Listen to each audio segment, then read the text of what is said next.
Bismillahirrahmanirrahim. Assalamualaikum warahmatullahi wabarakatuh. Alhamdulillah hadana li hadza wa hadana Allah ma ba'du. Baik, terus sekalian,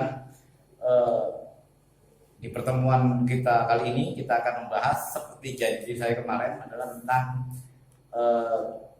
bagaimana Islam, gender dalam Islam itu.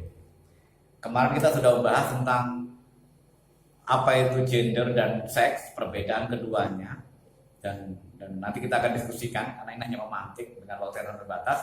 Dan saat ini kita akan bicara bagaimana Islam dalam merespon isu gender itu. Bagaimana Islam melihat relasi laki-laki dalam perempuan dalam konteks tentu ajaran agama. Baik, ada pertanyaan, apakah Islam menyediakan konsep kesetaraan dan keadilan gender bagi perempuan? Ini yang mau kita jawab nanti. Kemudian kedua, jika iya, mengapa banyak tindakan diskriminasi perempuan berbasis agama, termasuk dalam hal ini adalah Islam?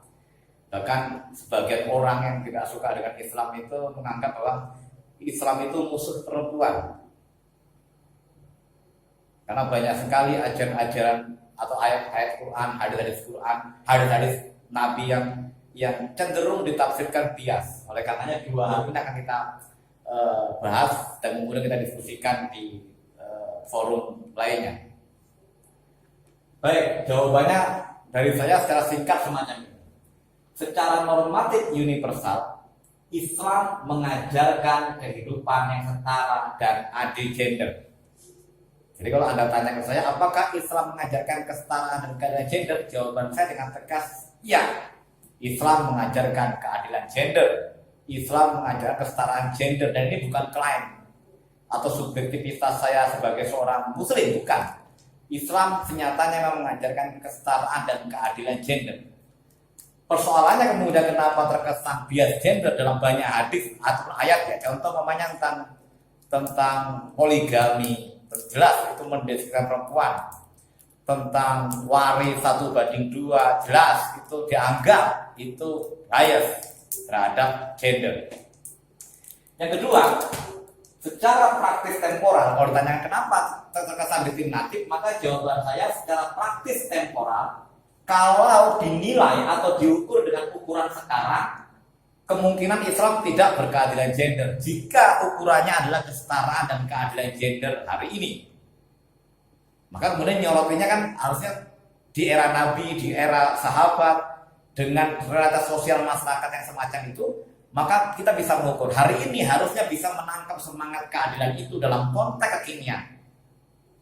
Nanti persoalannya adalah ya karena memang masyarakat sekarang justru lebih pada persoalan normatif belaka dalam konteks itu, semacam itu. Baik, ini akan saya tunjukkan beberapa statement, banyak tapi sebagian saja, yang menunjukkan bahwa Islam itu betul-betul setara gender. Ini ya, uhilla lakum lailatas siyami, apa itu? Ar-rafathu ila nisaikum hunna libasun lakum wa antum libasun lahunna. Mereka adalah pakaian bagimu dan kamu pun adalah pakaian bagi mereka. Nanti Anda bisa lihat tafsirnya. Itu adalah bentuk mubadalah. Jadi saling membutuhkan. Tidak ada relasi atas bawah tapi setara. Ini saya bacakan dari cepat. Dan para wanita punya hak yang seimbang dengan kewajibannya menurut cara yang ma'ruf. Akan tapi para suami mempunyai satu tingkatan kelebihan daripada istrinya, dan Allah Maha Perkasa lagi Maha Bijaksana. Ini ayat-ayat yang secara normatif universal menunjukkan keadilan gender. Di ayat lainnya, hai manusia, sesungguhnya kami menciptakan kamu dari seorang laki-laki dan seorang perempuan, dan menjadikan kamu berbangsa-bangsa dan bersuku-suku supaya kamu saling kenal mengenal. Ya ayyuhan nas, inna khalaqnakum min dzakari wa unsa wa ja'alnakum syu'uban wa qabaila lita'arafu inna akramakum indallahi atqakum innallaha alimun khabir. Ayat ini juga menunjukkan tentang kesetaraan gender itu. Sekali lagi, kalau Anda bertanya apakah Islam menyediakan kesetaraan dalam gender, ya, perangkat dalam ajaran Islam telah mengajarkan dan merumuskan secara normatif universal kesetaraan dan keadilan gender. Ayat yang lain banyak sekali. Maka Tuhan mereka memperkenankan permohonannya dengan berfirman, sungguhnya aku tidak menyanyiakan amal orang-orang yang beramal di antara kamu, baik laki atau perempuan, karena sebagian kamu adalah turunan dari sebagian yang lain. Saya coba kumpulkan banyak sekali. Dan di antara tanda kuasanya ialah Dia menciptakan untukmu istri-istri dari jenismu sendiri, supaya kamu cenderung dan merasa tentram kepadanya, dan dijadikannya di antaramu rasa kasih dan sayang. Sungguhnya pada yang demikian itu benar-benar terdapat tanda-tanda bagi kaum yang berpikir.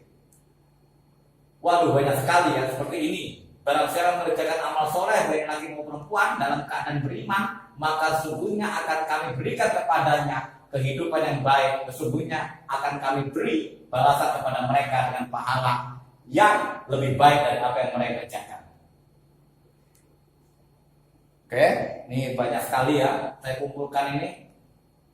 Nah ini ayat innal muslimina wal muslimati wal mu'minina wal mu'minati wal qanitina wal qanitati was shadiqina was shadiqati was sabirina was sabirati wal khashiina wal khashiati wal musaddiqina wal musaddiqati was shaimina was shaimati wal hafizina furujahum wal hafizati wadzakarina wadzakirina Allah katsiran wadzakirati a'dallahu lahum maghfiratun wa ajrun azim. Ayat ini juga menunjukkan keseimbangan antara laki dan perempuan. Bahkan kalau kita lihat asbabul nuzul ayat ini kan sebenarnya kan bentuk protes dari ibu-ibu ketika mereka tidak diajak perang, merasa tidak memiliki jatah pahala mati syahid. Kemudian ayat ini turun yang menunjukkan bahwa sebenarnya semua punya porsi masing-masing. Perempuan juga bisa berjihad dengan porsinya masing-masing. Ayat ini juga menunjukkan kesetaraan. Nah, kapan itu mulai berwatak patriarki atau bias gender?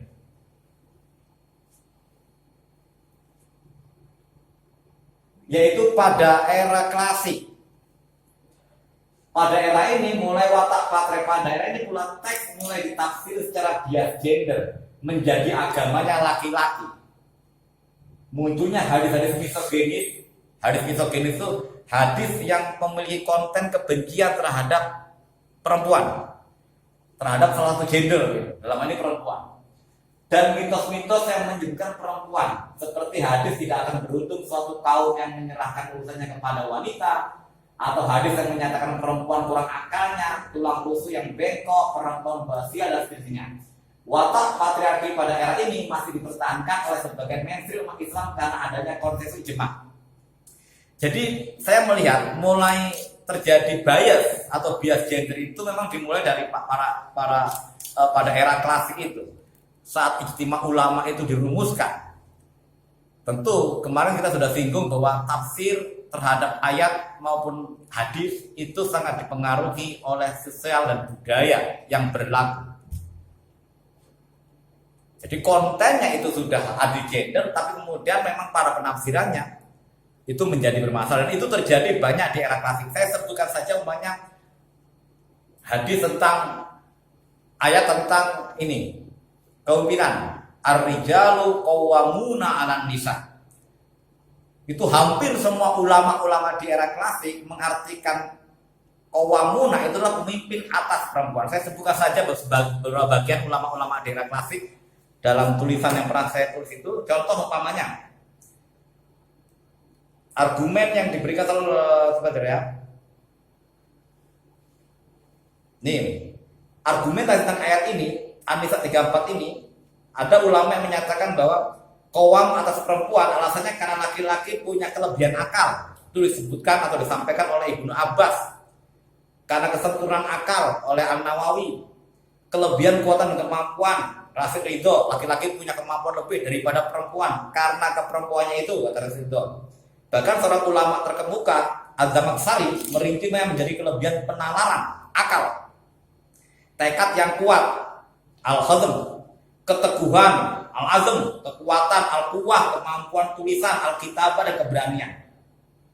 Dan Dan banyak lagi yang menyatakan bahwa perempuan itu atau laki-laki itu lebih kuat daripada perempuan. Padahal kalau kita lihat seperti katakanlah Quraisy itu menafsirkan ayat ini justru konteksnya keluarga. Ar-rijal itu diartikan sebagai suami, namanya begitu. Nah persoalannya kita berani nggak untuk menafsir ulang terhadap teks-teks suci yang kita anggap bias hari ini. Saya kasih contoh lagi, ar-rijal selama ini diartikan sebagai laki-laki. Padahal kalau kita mau merujuk misalkan dalam disertasinya Nazaruddin Umar, dia mencoba mencari akar bahasa dari kata ar-rijal. Ternyata tidak ditemukan artinya laki-laki. Justru yang ditemukan adalah kata rijal itu adalah maskulinitas, kelaki-lakian. Jadi bukan laki-laki, tapi maskulinitas, kelaki-lakian, ini gender sudah. Lawannya feminitas, an-nisa, keperempuan-perempuanan. Kalau kita merujuk pada ini, berarti kan yang menjadi pemimpin tidak harus laki-laki dalam arti biologis, tapi ar-rijalu, sifat kelaki-lakian. Apa itu? Contohnya, kejantanan, ketegasan, kecerdasan. Itu bentuk dari ar-rijal, kata sifat. Maka kemudian yang menjadi pemimpin tidak harus laki-laki kalau artinya itu. Bisa saja perempuan menjadi pemimpin jika dia memiliki maskulinitas atau memiliki sifat ar-rijal. Bisa jadi laki-laki haram menjadi pemimpin jika dia tidak memiliki ketegasan, tidak memiliki kekuatan dan sebagainya. Saya selalu kasih contoh itu banyak Susi, Bu Susi Menteri Susi Pujastuti itu ya, Menteri Kelautan saat itu. Dia perempuan, tapi kebijakan-kebijakannya itu maskulin banget. Maka dia bisa jadi pemimpin dalam konteks ar-rijal ini. Ar-rijalu qawwamuna 'alan nisa. Kita bisa artikan dalam konteks itu. Nah persoalannya kenapa hari ini kita masih menerima atau setidaknya mendengar cibiran bahwa Islam itu bias? Ya karena itu. Salah satu contoh lagi, hadis yang dimunculkan oleh Abu Bakrah, la yufliha qaumun walau amrohu imro'atan. Tidaklah selamat atau celakalah suatu negara itu jika dipimpin oleh seorang perempuan. Saudara sekalian, hadis ini terkesan sangat bias, padahal itu sangat khusus, sangat spesifik merespon situasi saat itu. Ini kan kaitannya dengan Ratu Kisra, Ratu Persia. Saat itu Nabi Muhammad, kalau kita lihat asal urutnya ya, itu mengutus Abdullah ibnu Huzaifah untuk mengirim surat yang bunyinya itu minta Ratu Kisra masuk Islam. Sampainya di sana tidak hanya sekedar ditolak, surat Nabi itu malah dikoyak, diserobek-robek dan dibuang. Nah kemudian Nabi dengan preferensi pengetahuannya tentang Ratu Kisra ini, mendengar dia menjadi pemimpin, maka dia katakan la yufliha qauman walau imra'atu layuk liha qaumun walau amrohu imro'atan. Jadi konteksnya bukan hancurnya sebuah negara Persia itu yang dipimpin oleh Kisra bukan karena dipimpin oleh perempuan, tapi dipimpin oleh seorang ratu yang dengan perilaku buruk, dengan manajemen yang buruk. Jadi bukan perempuan ya, tapi kemudian hadis ini kemudian dipolitisir oleh Abu Bakar untuk saat itu kan mengalahkan Aisyah yang saat itu memberontak melawan Ali. Sehingga hadis ini oleh Abu Fadil dianggap hadis politik. Kenapa hadis politik? Ya karena digunakan untuk melakukan untuk provokasi terhadap orang-orangnya Aisyah agar tidak mendukung Aisyah lagi. Hadis ini oleh Abu Bakar dijadikan alat delegitimasi kewenangan perempuan yang saat itu sebenarnya terjadi kalau saya katakan era itu adalah era kebangkitan atau ideologi baru di sebenarnya Arabia, di mana perempuan itu betul disejajarkan. Dan salah satu contohnya adalah Aisyah mampu menjadi pemimpin politik sekaligus menjadi pemimpin perang dalam perang Jamal yang mungkin sangat jarang terjadi di era saat itu. Seorang perempuan mampu memimpin perang. Jadi itu, oleh karenanya sekali lagi saya katakan bahwa ada problem penafsiran kita yang memang kita belum mampu melepaskan dari situasi sosial, budaya dan politik saat itu, sehingga membuat ayat-ayat Al-Quran atau doktrin-doktrin Al-Quran yang seharusnya bisa kita pahami secara sejajar dalam konteks laki-laki dan perempuan menjadi bias. Selanjutnya sedikit lagi tentang poligami juga sama. Kalau kita lihat fakihuma atau balakum minan nisa masna masalah rubah dan seterusnya itu, kalau kita lihat asal burungnya tentu akan berbeda artinya dengan yang dipahaminya hari ini. Singkat kali ini ya sudah kita bahas. Nah, sebagai penutup sebelum kita diskusikan lebih jauh, kenapa terjadi bias gender dalam ajaran Islam atau setidaknya terjadi sampai hari ini banyak memunculkan persoalan terkait relasi laki-laki dan perempuan. Itu pertama karena kegagalan membedakan mana itu gagasan pokok atau ideal moral menurut bahasanya Fazlur Rahman atau normatif universal dan mana itu yang legal spesifik. Demikian. Oleh karenanya sebagai kata penutup saya akan bacakan satu paragraf ini. Pada tataran doktrin normatif, teks ajaran agama mengandung ajaran keadilan dan kesetaraan gender.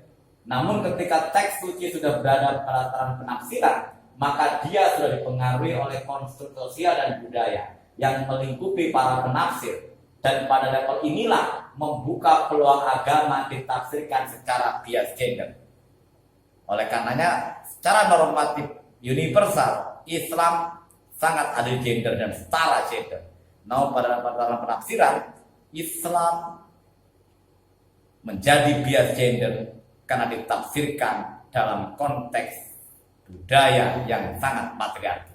Demikian sebagai pemantik kita akan diskusi pada forum yang lainnya. Wallahu muwaffiq ila aqwamit thoriq. Assalamualaikum warahmatullahi wabarakatuh.